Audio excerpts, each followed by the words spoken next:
Welcome to this explainer. Look, if you've been following AI at all lately, you know that memory, it's the ultimate frontier right now. It's literally the secret sauce that turns a basic, everyday chatbot into a fully autonomous agent. So today, we're unpacking a brilliant architectural guide by Martin Keene on how AI actually remembers.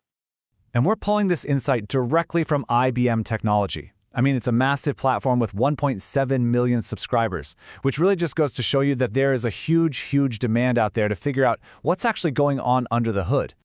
When this specific breakdown dropped on May 26, 2026, it immediately caught fire. It grabbed over 16,000 views and 815 likes super quickly. Why? Because it signals a massive shift. We are officially, undeniably, moving past the early days of AI. Which brings us to the core question, right? How do AI agents actually remember? Because it's not just some flat, simple storage bank. Agentic memory is layered, it's multifaceted, and honestly, it's incredibly dynamic.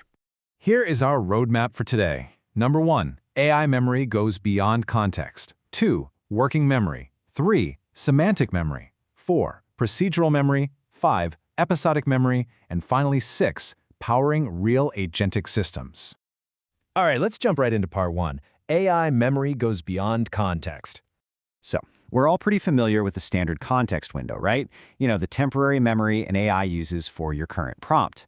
But the real evolutionary leap, the real game changer here, is moving toward actual learned experience.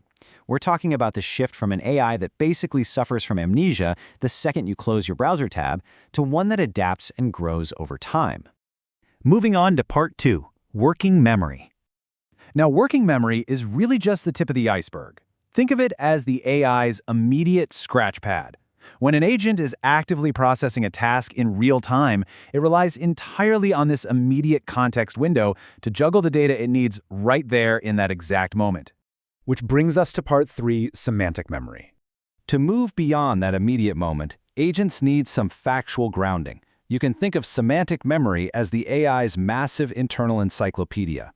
So, while working memory is all about the now, semantic memory is about the known. It's that vast base of general, factual concepts the AI uses to actually make sense of the world. Next up is part 4, procedural memory. But look, just knowing facts, that isn't enough. An agent actually has to know how to act. That's procedural memory. It's the encoded how-to guide. For instance, if semantic memory knows what an airplane is, procedural memory knows the exact step-by-step process to actually book a flight. It takes the AI from merely thinking to executing complex workflows. Now for part 5, episodic memory. Okay, this is the holy grail. Episodic memory is what bridges the gap between a standard computer program and a genuinely evolving entity. It remembers past interactions, what happened, when it happened, and crucially, what it learned from that specific episode. This is what allows the agent to continuously refine how it behaves in the future. Finally, part 6, powering real agentic systems. Understanding these individual pieces is great, but the real magic? That happens when you synthesize them. Working memory handles the immediate context. Semantic memory provides the hard facts. Procedural memory executes the skills. And episodic memory ties the whole shebang together with actual learned experience.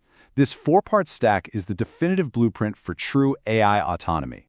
And as Martin Keene emphasizes, you simply cannot have a true AI agent without this complete architectural foundation.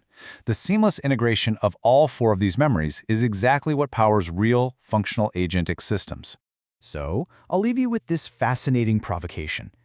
As this architecture evolves and these agents build deep, episodic experiences, what complex tasks will they master next? If they can remember, learn, and act entirely autonomously, the ceiling is practically limitless. Thanks so much for joining me for this explainer.